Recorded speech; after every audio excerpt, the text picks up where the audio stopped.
அப்பா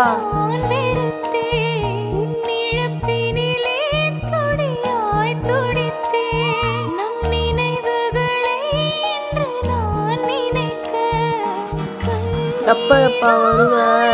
எங்க இருக்கிற? உன்னை இதோட எப்ப பார்க்க முடியும்? எங்க இருக்க? எப்ப வருவ?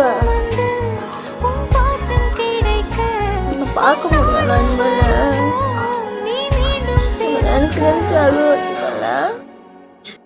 என்னதான் நினைச்ச கடைசியில?